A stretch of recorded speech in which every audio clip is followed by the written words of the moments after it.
Yes, अब आपके पास है, देखो AC circuit through CR, AC circuit through CR, CR means AC circuit through CR, CR means हो गया आपके पास capacitor resistance, AC circuit through CR, capacitor and resistance, this one is, ये आपके पास कैपेसिटर, ये resistance, AC circuit through CR,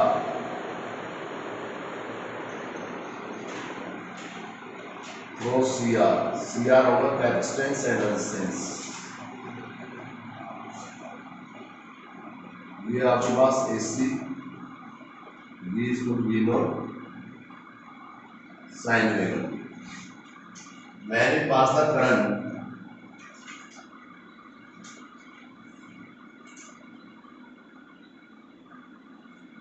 what will be, that will be what, current pass करेंगे तो क्या बनेगा इसमें, इसके voltage drop, voltage drop across the capacitor, तो voltage drop across the capacitor DC, I into the XC, XC is what, capacitor reactance, the opposition offered by the capacitor, voltage drop across the capacitor, और यहाँ पे मिल जाएगा voltage drop, voltage drop across the resistor R, तो R में VR is to do I into R, ये आपके पास voltage drop across the capacitor, voltage drop across the resistor, okay, ये वोल्टेज ड्रॉप है। यहाँ जो वोल्टेज ड्रॉप होगा, ये तो करंट जा रहा है, this one is the current, one current, यहाँ BC कहलाएगा वोल्टेज ड्रॉप, यहाँ VR, and we know that by the phasor diagram VR and I same phase, और रेजिस्टेंस के केस में और इंडक्टर के कैपेसिटर के केस में वोल्टेज 5/2 लैग्स करता है करंट से, या in other words you can say current Leeds with voltage bye a phase of 5/2। ये फेजर डायग्राम हो गया। यहाँ से यू कैन ड्रॉ, ये आपके पास BC है, this BC, this is also BC, O A B, ये आपके पास BC हो गया, ये फाई हो गया, ये आपके पास रिजल्टेंट B, ये रिजल्टेंट वोल्टेज किसको रिप्रेजेंट कर रहा है, किसका रिजल्टेंट है ये फेजर डायग्राम, जो आपका फेजर डायग्राम है, ये फेजर डायग्राम, इस फेजर डायग्राम में जो B है वो आपके पास रिजल्टेंट वोल्टेज है, B is the resultant voltage of, इसका रिजल्टेंट वोल्टेज है VR एंड BC का रिजल्टेंट है, इसका रिजल्टेंट है VR एंड BC का। तो नाउ जैसे उसमें था B रिजल्टेंट वोल्टेज किसका, VL और VR का, जो आपने हमें टेस्ट दिया था, इसमें अब B इक्वल क्या बनेगा, VR का स्क्वायर प्लस BC का होल स्क्वायर का रूट, तो VR हो गया IR का स्क्वायर प्लस BC, आपके सामने I into XC का होल स्क्वायर का रूट, तो B is equal to I common R square plus XC का होल स्क्वायर, और I into में Z आ गया, और यहाँ पे Z क्या है, यह Z की वैल्यू सुनिए ध्यान से, यह Z इनको R स्क्वायर प्लस XC का होल स्क्वायर, और इस Z को हम कहेंगे इम्पीडेंस, इसमें भी इम्पीडेंस था, उसमें था इम्पीडेंस इन LR सर्किट, और इसमें इम्पीडेंस इन CR सर्किट, इम्पीडेंस इन CR सर्किट, और इसको वीकेंड से इम्पीडेंस इन CR सर्किट को मींस ऑपोजिशन, ये आपके पास है ऑपोजिशन ऑफर्ड बाय किसके द्वारा, capacitor opposition offered by capacitor and resistor collectively, resistor are collectively, दोनों के एफर्ट से collectively दोनों अपोज करेंगे। तो ये इन you can say in CR circuit, कौन से सर्किट में? इन सीआर सर्किट। उसमें इंपीडेंस क्या था? एलआर सर्किट में उसमें इंपीडेंस था आर स्क्वायर प्लस एक्सएल का होल स्क्वायर। एक्सएल क्या था? Inductive reactance. क्या था? इंडक्टिव रिएक्टेंस क्या होता है? The opposition offered by the inductor, the opposition offered by the inductor. उसमें इंडक्टिव रिएक्टेंस और रेजिस्टेंस अपोज कर रहे थे करंट का, क्योंकि वो एलआर सर्किट था। यहाँ पे सीआर सर्किट में जो अपोज कर रहे हैं वो सी कैपेसिटर का जो एलिमेंट है जो अपोजिशन करने वाला है वो है एक्ससी। तो यहाँ पे एक्ससी और आर दोनों मिलकर करंट का अपोज करेंगे। तो total opposition offered by resistance and XC not capacitor but it is known to be capacitive reactance या resistance of the capacitor. Is it right? तो ये आपके पास हो गया आई, यहां से अब आई जेड हो गया। तो यहां से आई जो है, आई की value we can write I to V by Z, या we can say V by Z आपके पास हो गया आर स्क्वायर प्लस एक्ससी का होल स्क्वायर। तो ये आपके पास है आई। दिस आई, इस आई को हम कहेंगे आई आरएमएस वैल्यू होती है। कौन सी वैल्यू होती है ये? आई आरएमएस। मैंने बोला ना, जिस बच्चे को एलआर सर्किट आता है उसको सीआर भी आता है, उसको एलसीआर भी आता है। ये आपने वो है, इसलिए मैं आपको बोला है कि सब बच्चे इसको अच्छे से याद करेंगे। तो ये आई हो गया वी बाई जेड, और इसको हम ये कह सकते हैं I R M S V R M S by Z. और जेड आपके पास है इंपीडेंस। जेड की वैल्यू क्या है? V Z impedance R square plus XC का होल स्क्वायर। ये आपके पास इंपीडेंस हो गया। इसकी पीक वैल्यू निकालने में कैसे निकालेंगे? पीक वैल्यू y RMS को we can write I naught by root 2, I naught by root 2, V RMS को V naught by root 2, और ये Z root 2 से root 2 कैंसिल, तो I naught क्या होगा? V naught by Z। But LR circuit में भी I naught V naught by Z था, बट वहां Z की वैल्यू क्या थी? R स्क्वायर प्लस XL का स्क्वायर। यहाँ की वैल्यू यहाँ क्या है? एक बार समझ में आ गया, यू कांट फॉरगेट। ये यूनिट ऐसी है, यदि आपको आ गई ना तो आपको दोबारा एग्जाम में पढ़ने की जरूरत नहीं है। मैथमेटिकल यूनिट है, फुल मार्क्स यूनिट है। तो नीड टू रिपीट। अब ये आपके पास आ गया इंपीडेंस। नहीं, इंडिविजुअल यदि सर्किट से हम ये कहते हैं कैपेसिटर को आंसर हटा दो, कैपेसिटर को रिमूव करते ही एक्सी हट गया, तो इंपीडेंस Z इक्वल R के बराबर हो गया। Z R के बराबर होता है RMS V RMS by R। ये ऐसे सर्किट क्या बन जाएगी? रेजिस्टेंस बन जाएगा। ऐसे सर्किट धरो रेजिस्टेंस, आप वापस और रेजिस्टेंस को हटा दो। रेजिस्टेंस को हटाएंगे तो इसको हटा देंगे, तो XC का स्क्वायर का रूट क्या बनेगा? XC। या इंपीडेंस किसके बराबर हो जाएगा? XC के बराबर हो जाएगा। इंपीडेंस किसके बराबर? तो I RMS V RMS by XC। और ये पढ़ा रखा है I RMS V RMS by XC होती ऐसे सर्किट थ्रू कैपेसिटर बन जाएगी। ऐसे सर्किट थ्रू ये है जो मैं बात कहना चाह रहा हूं। अभी नहीं जरूर। अब यहाँ पे फेज एंगल कैसे लेंगे? अब इसमें फेज एंगल लो। हाँ, फेज एंगल आप बी से भाई आप वही टेंजेंट भाई, हालांकि फेज टेंजेंट नेगेटिव में आएगा और एंगल तो एंगल ही है, तो फेज एंगल कैसे लिखेंगे? अब यहाँ पे tangent phi that is to be right. Tangent phi को हम लिखेंगे BC बाई VR। BC क्या बन गया? I into BC, I into XC, I into R, और tangent phi that is to XC by R, और बेटा फाई इज इक्वल टू हो गया tangent inverse XC by R।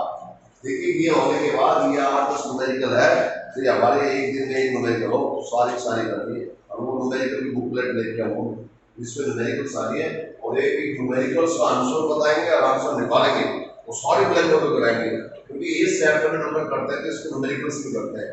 5 है बस, छठी भी नहीं है। 5 के 5 ब्लैक बोर्ड पे लैंग्वेज लिखी जाएगी और कुछ और बोलेंगे, ओके, इज इट्स राइट। उसके बाद है पावर, क्या निकालेंगे पावर। क्या any difference between L R C R? Same. अभी मैंने बोला जिस बच्चे को एल आर समझ में आ गया उसको कौन सा समझ में आ गया? C R. कौन सा समझ में आ गया? C R. हाँ अब सुनिए, अब इसमें हम पावर वो आपने लिखना है। अब expression for average power in C R circuit, average expression for average power AC circuit from C R. अब ऐसे सुनो, इसके फेजर डायग्राम में एक चीज आपको नहीं बताई, सुनो सुनो सुनो सुनो। इसके फेजर डायग्राम में V R and I same phase, V see ये लेग्स बेंड है, ये आपने बनाया था, यस प्लीज। ये जो फेजर डायग्राम है ये वी सी ये वी, यहाँ पे फेजर डायग्राम क्या रिप्रेजेंट कर रहा है? यह फेजर डायग्राम इंडिकेटिंग दैट जो रिजल्टेंट वोल्टेज है वो करंट से लीड्स कर रहा है, लैग्स कर रहा है, लैग्स कर रहा है। और उसमें क्या था? उसमें लीड्स था। तो यहाँ पे here you have to write कि here phasor diagram, here phasor diagram,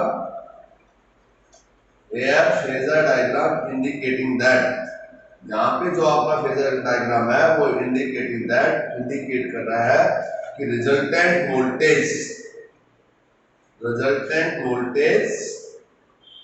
lags behind with current by a phase of phi, and equation can be written as v is equal to v naught sin omega t minus phi और I is equal to I naught sin omega t। ये आपके पास phasor है। Resultant जो voltage है वो lags behind कर रहा है। कितना लैग्स बिहाइंड कर रहा है? This is phase of, this is right. अब यहाँ पे अब एवरेज पावर कैसे निकालेंगे? अब एवरेज पावर में 0 से t p dt, 0 से t dt, 0 से t p होगा vi dt, 0 से t dt। अभी की वैल्यू पुट करो, v है v naught sin omega t minus phi और I की value I naught sin omega t minus phi और ये dt 0 से t और यहाँ dt का हो गया t 0 से t, यहाँ पे v naught I naught by t 0 से t और यहाँ पे बन गया sin omega t minus phi, sin omega t minus phi। और सॉरी ये आपके पास है I naught sin omega t और यहाँ पे आ गया sin omega t dt। अब बताओ क्या करेंगे? अब वहां पे sin a plus b का फॉर्मूला लगाया था, sin a minus b। तो average power v naught I naught by t 0 से यहाँ पे 0 से t sin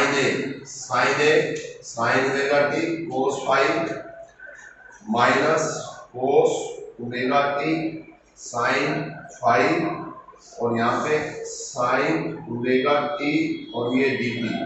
सर यहाँ I naught sin omega t plus phi नहीं लिख सकते? sin omega t plus phi, यदि ये phi प्लस phi कैसे, ये ज्यादा कैसे? तो इसको रिजल्टेंट में बात हुई है, वो कम करो, ठीक है ना? अरे वो नहीं आई बात समझ में, वो कम करना पड़ेगा, इक्वेशन तो वही बनेगी। अब यहां से अब इंटीग्रेशन ये रब करो। अब इसमें सुनो, how we can do the integrations. अब एवरेज पावर, ये सब एवरेज पावर है। Average power is equal to what? v naught I naught by t common 0 से t मल्टीप्लाई कर दो, ये होगा sin square omega t cos phi ये dt minus sin omega t cos omega t sin phi dt 0 से t। इसको कौन से क्रम मानेंगे? इसको a और इसको क्या मानेंगे? b। क्या वही आर्टिकल हो गया? नहीं, क्या डिफरेंस है उस पर इसमें? प्लस माइनस का। तो आप जैसे कि इस नोटबुक में तो आपने कंप्लीट करना पड़ेगा आप, इट्स ओके, ठीक है ना। ये अब यहाँ पे अब ए की वैल्यू क्या है? ए आपके पास, ए को क्या माना आपने? ए को आपने माना 0 से t sine square omega t cos phi। Please tell me how we can write sin square omega t? 1 minus omega by 2। तो ये cos phi, now here cos phi, yes please, 0 से t 1 माइनस। आप medical का बच्चा यदि ये चीजें formula याद है तो बहुत अच्छा बच्चा है, क्योंकि नॉन मेडिकल में तो यूज होंगे सारे। cos phi और ये बाई 2, 0 से t, नाउ इंटीग्रेशन 0 से t, ये dt माइनस 0 से t cos, बात नहीं, cos 2 omega t dt, cos 2 omega t dt। यहाँ पे यस प्लीज cos 5 by 2, ये लोअर, ये आपका cos omega t dt sin 2 omega t। अभी आपने किया है वही है, ये तो मैं रिपीट इसलिए कर रहा हूँ और अच्छे से तुम्हें लर्न हो जाए, ठीक है ना। ये मेरी एक टेंडेंसी है कि आपको और अच्छे से आ जाए। Upper limit minus lower limit 1 by 2 omega upper limit sine 2 omega 2 pi by t minus t, ये होगा साइन ऑफ 0, साइन ऑफ 0। अब upper limit minus lower limit अब अप्लाई करेंगे, upper limit minus lower limit. a की value निकाल रहे हैं, इसकी a की value cos 5 by 2 upper limit t minus 0 1 by 2 omega t से t cancel, sine 4 pi minus sine 0, तो this will be cos 5 by 2 t minus 0 t हो गया 1 by 2 omega sine 4 pi equal to 0, क्योंकि sign n पाई क्या होता है 0, तो sign 4 पाई 0 0, ये पूरी टर्म 0 हो जाएगा और t cos 5 by 2, ये वैल्यू किसकी आई है? ये इसका इंटीग्रेशन है।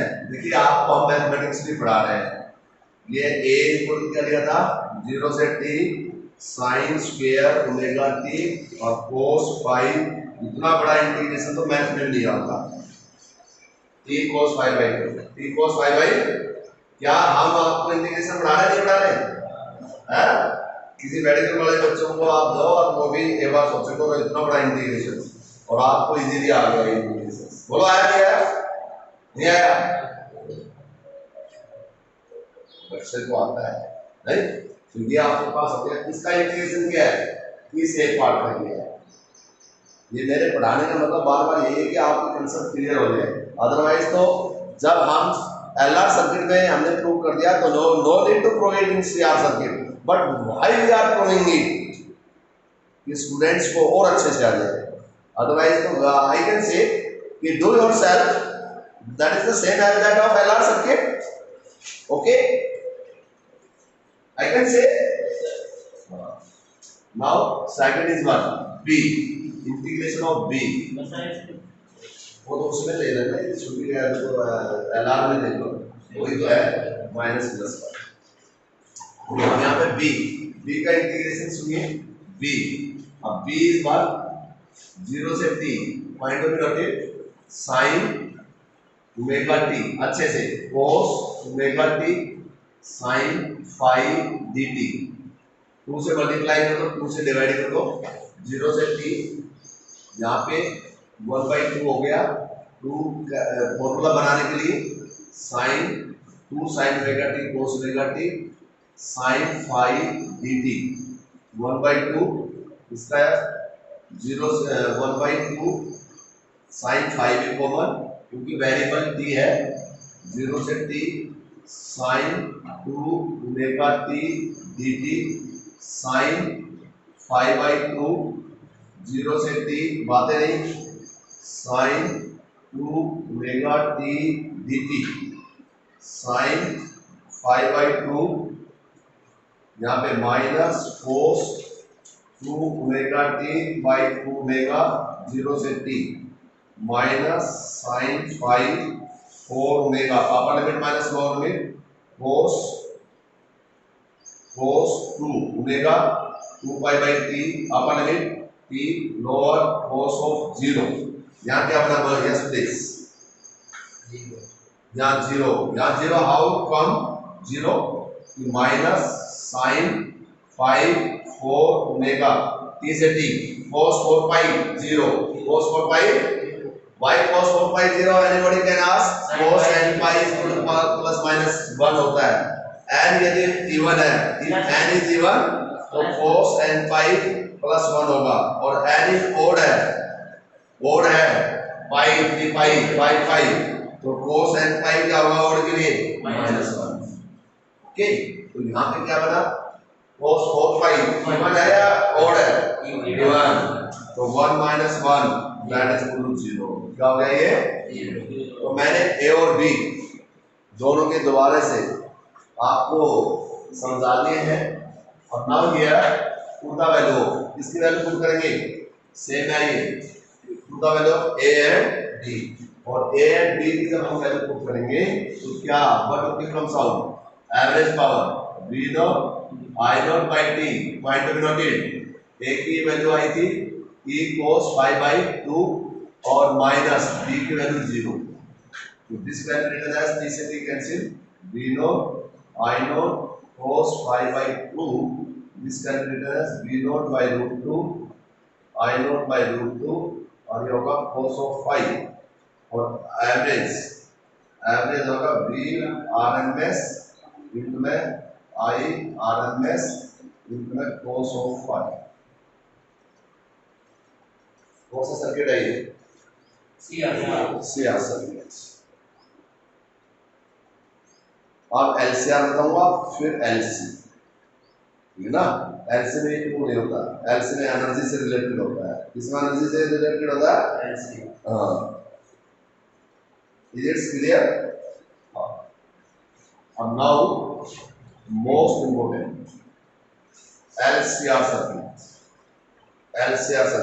देखो एसी सर्किट को अब तीनों को, हमने तीनों भाइयों को कंबाइन कर दिया, एसी सर्किट को LCR, AC circuit through LCR, through LCR का मतलब LCR inductor capacitor resistance, make the circuit, ये इंडक्टर, ये कैपेसिटर, ये resistor, this one is AC source, ये आपके पास एसी सोर्स है, v naught sine omega t। सबसे पहले हमने इंडिविजुअल बताए थे सभी एलिमेंट, इंडिविजुअल एलिमेंट की पावर बताई, फिर हमने जोड़े बना दिए, और फिर तीनों को क्या कर दिया? इकट्ठा कर दिया, ऐसे याद करने का। जब तक माइंड आपका ब्लैक बोर्ड पे नहीं होगा किसी भी स्टूडेंट का, उसको फिजिक्स में प्रॉब्लम आएगी, और जिसकी फिजिक्स बढ़िया उसका सब कुछ बढ़िया, और जिसके फिजिक्स बढ़िया नहीं उसका कुछ बढ़िया नहीं, ये बता देता हूँ। तो आप फिजिक्स बढ़िया करो सबसे पहले, ठीक है? तो वोल्टेज ड्रॉप किसके अक्रॉस? अब वोल्टेज ड्रॉप बोलिए शाबाश, voltage drop across the inductor L, इसके अक्रॉस क्या होगा? VL I into the XL, और अच्छे बच्चे बन जाओगे, बहुत अच्छे मार्क्स आएंगे, घर वाले खुश हो जाएंगे। VL I into the XL, XL आपके पास है इंडक्टिव रिएक्टेंस, क्या है? The position offered by the inductor, तो voltage drop across the inductor, similarly ये आपने इधर पूरा लिख ही देता हूँ, वोल्टेज ड्रॉप किसके across? Voltage drop across the capacitor V equal to VC equal to I into the XC, capacitive reactance the opposition offered by the capacitor. और last में कौन सा एलिमेंट आपके पास रिमेन है? Voltage. Now voltage drop across the resistor। तो voltage drop across the resistor क्या बनेगा? Voltage. ये होगा VR। VR क्या होगा? I into में I into में। अब तीनों एलिमेंट है, बोला है नहीं है? अब यहाँ पे सुनिए, अब हमें फेजर डायग्राम बनाना है। यहाँ पे दो कंडीशंस में फेजर डायग्राम बनता है, वो आप ध्यान से सुनिए। आप एग्जाम में कोई सी भी कंडीशन का बना सकते हैं, ठीक है ना, क्योंकि इसमें VL BC से बड़ा भी हो सकता है और छोटा भी हो सकता है। तो यहाँ पे सबसे पहले फेजर डायग्राम बना रहा हूँ मैं। VL is greater than BC, VL is greater than, तो फर्स्ट है VL is greater than BC।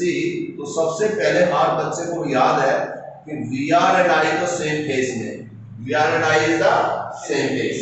तो सेम फेज में होगा, तो ये आपके पास क्या बन गया? VL। और यही केस आप लेके गए, ठीक है ना, वो न्यूमेरिकल में आ जाता है कई बार। तो ये आपके पास VL और ये आपके पास BC। It's okay. This phase diagram is representing here कि वोल्टेज इंडक्टर के केस में जो वोल्टेज है वो करंट से ज्यादा है। कितना ज्यादा है? करंट से ज्यादा है, π/2 इंडक्टर के केस में। और कैपेसिटर के केस में कि वोल्टेज करंट से कम है या करंट वोल्टेज से ज्यादा है। और रेजिस्टेंस के केस में क्या है? सेम। अब VL is greater than BC है, तो पॉइंट ऑफ व्यू बेटा, ये मेरे बच्चे ये ध्यान से सुनो। अब VL ये O, ये A और ये आपके पास D। यदि VL BC से बड़ा है तो रिजल्टेंट वोल्टेज क्या बनेगा? यदि VL is greater than BC तो आपके पास ये फेजर डायग्राम, आपके पास जो रिजल्टेंट वोल्टेज होगा वो क्या बनेगा? यहाँ पे बन गया VL माइनस BC। क्या बन गया? ये VL माइनस, मान लीजिए ये बड़ा है ये छोटा है, तो नेट तो जब ये इससे लार्जर है तो नेट तो इसके कारण होगा। ये 10 वोल्ट है, ये 3 वोल्ट है, तो ऊपर कितना वोल्टेज हुआ? 7 वोल्टेज हुआ। तो रिजल्टेंट वोल्टेज क्या बनेगा? यहाँ पे रिजल्टेंट वोल्टेज होगा VR square plus VL minus BC का होल स्क्वायर पूरे का क्या बनेगा? रूट। तो यहाँ पे V इक्वल क्या बनेगा? V इक्वल टू, बोलो, VL माइनस BC। अगर मान लीजिए ये अपर वोल्टेज लग रहा है इस पॉइंट पे 10 वोल्ट, नीचे 3 वोल्ट, तो जो 7 वोल्टेज जो डायरेक्शन होगी नीचे होगी ऊपर होगी? ऊपर ज्यादा है। तो ये नेट आपका नहीं आया आपने समझ में? तो यहाँ पे ये आप ये ऐसे पूछा लो, कोई चीज झुकी आंख क्यों बने? हम भाई सर की आंख झुकी ना बना, अपोज करें भैया, वो बच्चे अच्छे लगते हैं। भैया पूछा लो, और फायदा क्या है पढ़ने का? ये आई बाहर आ गया, तो ये क्या बन गया? ये R square plus XL minus XC का होल स्क्वायर। वो आया यहाँ पे इस केस के अंदर। अब जो आपका इम्पीडेंस है वो आपका इम्पीडेंस क्या है? ध्यान से सुनिए। अब इस केस के अंदर जो आपका इम्पीडेंस है वो क्या आया? V equal to I is common, R square plus XL minus XC का होल स्क्वायर। तो I is to V by R square plus XL minus XC का होल स्क्वायर का रूट। और ये बेटा इम्पीडेंस हो गया। क्या हो गया ये? अब यहाँ पे जो रेजिस्टेंस है वो सारे मिलके मुकाबला कर रहे हैं। पहले तो इंडिविजुअल लड़ाई लड़ रहे थे, फिर दो लड़ाई लड़ रहे थे करंट के साथ, अब कितने लड़ रहे हैं? तीनों। नहीं आया समझ में? अब यहाँ पे जो है, यहाँ पे V by Z, V can write, तो यहाँ पे जो Z होगा, इस Z को आप कहेंगे impedance. Impedance in LCR circuit, impedance in LCR circuit. और इम्पीडेंस इन LCR सर्किट की डेफिनेशन आप में से कौन बच्चा बताएगा कि sir you can write impedance? हाँ बोलिए। Opposition offered by the inductor capacitor resistor collectively in LCR circuit, in LCR circuit, right? So we can say the impedance total opposition offered by the कौन सा circuit? LCR circuit. तीनों मैंने combined लिख दिया, LCR circuit. ये आपके पास impedance हो गया। अब यहाँ पे जो IRMS वैल्यू क्या ले सकते हैं? IRMS VRMS by Z। और z की वैल्यू आपको पता ही है, Vrms बाई z क्या है यहाँ पे R square plus XL minus XC पूरे का होल स्क्वायर, ये Vrms। यहाँ पे जो पीक वैल्यू है वो आई नोट बाई रूट 2 है, ये वी नोट बाई रूट 2, और यहाँ पे R square plus XL minus XC का होल स्क्वायर का रूट 2 से रूट 2 कैंसिल, और I naught V naught by और यहाँ पे R square plus XL minus XC का होल स्क्वायर, ये पीक वैल्यू को निकलना है। यहाँ पर ये कंडीशन जब है जब VL is greater than VC, VL is greater than नहीं आया समझ में? Need to repeat, need to repeat. अब इसमें फेजर डायग्राम क्या रिप्रेजेंट कर रहा है? यहाँ पे फेजर डायग्राम इस सिचुएशन में phasor diagram, what phasor diagram is representing now in this conditions? Phasor diagram नहीं बताइए, फेजर डायग्राम क्या रिप्रेजेंट कर रहा है? यहाँ पे रिजल्टेंट कौन है? अब यहाँ पे V इन ए फेजर डायग्राम, सुनिए, इन ए फेजर डायग्राम, यहाँ जो फेजर डायग्राम है इन ए फेजर डायग्राम, इस फेजर डायग्राम में जो आपके पास है, इस फेजर डायग्राम में सबसे पहले तो V जो है ये आपके पास है रिजल्टेंट वोल्टेज। किसका रिजल्टेंट वोल्टेज है? ये resultant voltage of VL minus VC and VR का रिजल्टेंट है, और इट लीड्स विद, और किससे लीड्स कर रहा है? It leads with current by a, किसके द्वारा? By a phase of phi, ये जो रिजल्टेंट वोल्टेज है नाउ ये कितना जा रहा है? By a phase of phi, and equation can be written as, अब इक्वेशन को कैसे लिखेंगे? V equal to V naught sine omega t plus phi, ये फेज लीड्स कर रहा है, और I इक्वल टू आपके पास है I naught sine omega t, कि जो AC वोल्टेज है वो करंट से लीड्स कर रहा है, AC voltage leads with, is it right? Any doubt? नहीं। अब आप कहोगे नो सर, हम तो VC को VL से ज्यादा लेंगे, VC को VL से ज्यादा, और यदि VC VL से ज्यादा है तो यहाँ पे अब VC ज्यादा होने से अब यहाँ पे जो बनेगा ये बनेगा 5, और यहाँ पे क्या बनेगा? शाबाश, प्लीज टेल मी, और यहाँ बनेगा VC माइनस VL, और यहाँ पे जो रिजल्टेंट वोल्टेज होगा, अब ये रिजल्टेंट वोल्टेज क्या बन जाएगा? अब यहाँ पे अब ये रिजल्टेंट बन जाएगा जब ये कब है? आप मेरी बात समझ रहे हो? ये कंडीशन कब है? जब VC is greater than VL, तो यहाँ पे आपके पास बन जाएगा VC माइनस क्या बनेगा? VC माइनस VL, और यहाँ पे क्या बन जाएगा? VC मींस I इनटू में XC, और यहाँ पे क्या बनेगा? I इनटू में XL, और यहाँ पे क्या बन जाएगा? समझ रहे होंगे बात? XC माइनस क्या हो गया? XL, XC माइनस XL, नहीं आया समझ में? XC माइनस क्या हो गया? XL। अब यहाँ पर XC माइनस XL होने से आपका जो इम्पीडेंस है वो क्या बनेगा? कोई भी फर्क नहीं पड़ा, V इक्वल टू I, यहाँ पे R square plus XC minus XL पूरे का होल स्क्वायर, तो I equal to V by R square plus XC minus XL का होल स्क्वायर का रूट, और ये आपके पास इम्पीडेंस हो गया। क्या हो गया ये? उसमें XL माइनस XC था, और इसमें क्या हो गया? XC minus XL। और यहाँ जो फेजर डायग्राम है वो फेजर डायग्राम क्या रिप्रेजेंट करेगा? उसमें जो फेजर डायग्राम में जो रिजल्टेंट वोल्टेज था वो करंट से लीड्स कर रहा था, यहाँ रिजल्टेंट वोल्टेज क्या करेगा? लैग्स कर रहा है। तो phasor diagram is indicating that कि V इक्वल क्या हुआ? V naught sine omega t minus 5, किससे? करंट से, I equal to I naught sine omega t, और उसमें लैग्स लीड्स कर रहा था, इसमें लैग्स कर रहा है, वो लीड्स कर रहा था, ये लैग्स कर रहा है। नहीं आया समझ में? पक्का? अब इसका लास्ट पॉइंट है क्या? अब एक चीज और रहेगी इसमें, फेज एंगल। फेज एंगल कैसे निकालेंगे बताओ? अब यहाँ दो फेज एंगल निकलेंगे, ऊपर वाला ट्रायंगल लेते हैं तो फेज एंगल होगा tangent phi VL minus BC by VR। तो VL माइनस BC होगा I टू द XL और I टू द XC और बाई IR। तो ये बन गया XL minus XC by R। ये आपके पास होगा टेंजेंट फाई और phi equal to tangent inverse XL minus XC by R। ऊपर वाला डायग्राम लेते हैं और यदि हम नीचे वाला लेते हैं तो नीचे वाला लेते हैं, नीचे वाला होगा यहाँ BC माइनस BL हो जाएगा। तो यहाँ पे नीचे वाला लेंगे तो क्या बनेगा, नीचे वाला यदि डायग्राम लेते हैं तो यहाँ पे जो टेंजेंट फाई होगा वो BC minus BL by BR होगा। ओके, तो यहाँ पे क्या बचेगा, सीधा लिख दूं XC माइनस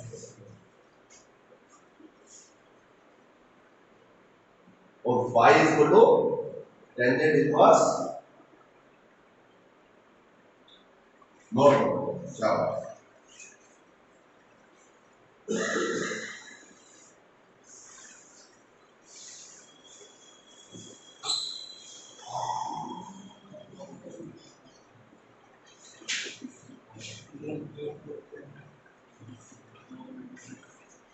हो गया। अब आपके पास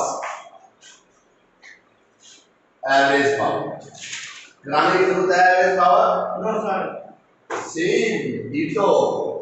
अब आई कैन राइट सेम, कैसे आपने लिखना पड़ेगा, यू हैव टू राइट कि average power in AC circuit for LCR लिखना पड़ेगा। Average power expression for average power in AC circuit for LCR। In AC circuit for LCR we know that AC voltage leads with current by a phase of phi। दोनों condition से वही result आएगा when VL is greater than VC। इस condition में तो average power वही बन जाएगा, एवरेज पावर 0 से T P dt 0 से T dt, ये होगा P into VI 0 से T dt 0 से T dt। V की value V0 sin omega t plus five और ये होगा I0 sin omega t dt 0 से t और यहाँ पे बन जाएगा 0 से t dt। Same as that of LR circuit, same as that of LR circuit. जैसे LR सर्किट का जो डायरेक्शन था उसके बाद same as that of LR circuit हम प्रूव कर चुके हैं। और यहाँ पे एग्जाम में लिख देना same as that of LR circuit. कभी कोई बच्चा चीटिंग करके ले जाए निकम्मा और लिख दे same as that of LR circuit, you have to drive same as that of LR circuit. तो that is average power, that is to VRMS into IRMS और ये आपके पास होगा cos of phi।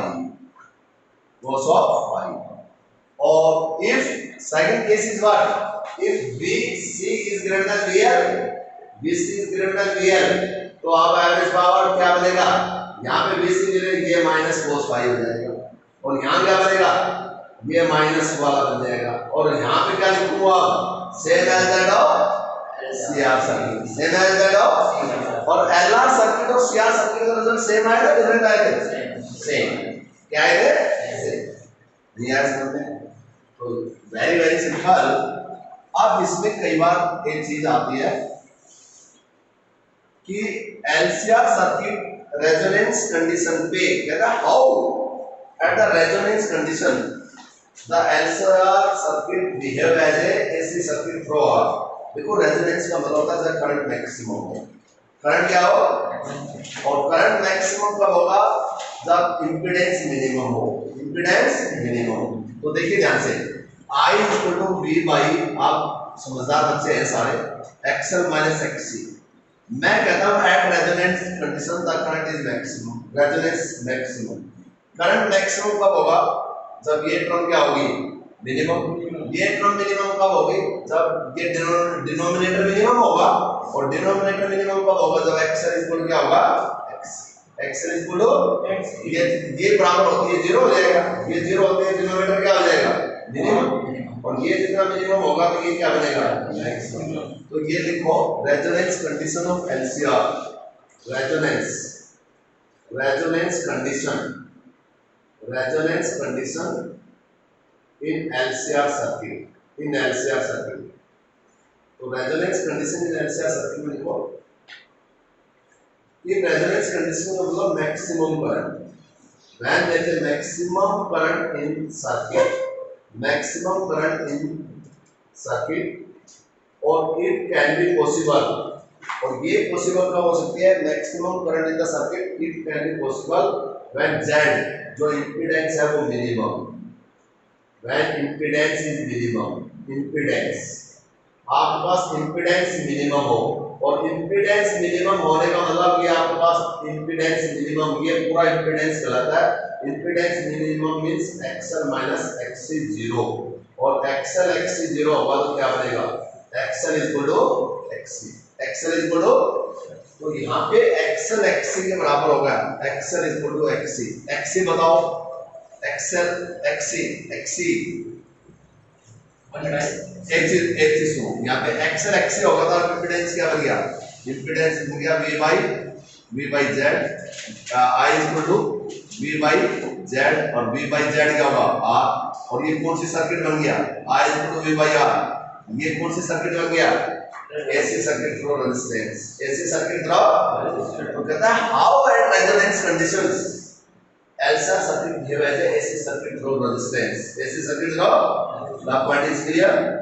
अब उसमें कहता है वो जो फ्रीक्वेंसी होगी, वो रेजोनेंट फ्रीक्वेंसी वो क्या होगी, आप सुनो, रेजोनेंट फ्रीक्वेंसी कैसे निकालेंगे, XL XC के बराबर होगा, सब बच्चा जानता है, L omega 1 by C omega, मैंने LC सर्किट इसलिए बना था, ये LC सर्किट में यूज होगा, तो पहले LCR बता के फिर LC बताना था, ठीक है ना, तो यहाँ पे क्या बना, ओमेगा स्क्वायर 1 by LC सबसे ज्यादा यूज होगा, और ओमेगा को क्या ले सकते हैं, omega equal to 1 by LC का स्क्वायर रूट, अब omega equal to 1 by LC का रूट, और ओमेगा को ले सकते हैं 2 pi न्यू, और 1 by LC का रूट, और frequency equal to 1 by 2 pi 1 by LC का रूट, और this is the expression for resonant frequency in LCR circuit, resonance frequency in LCR circuit, need to repeat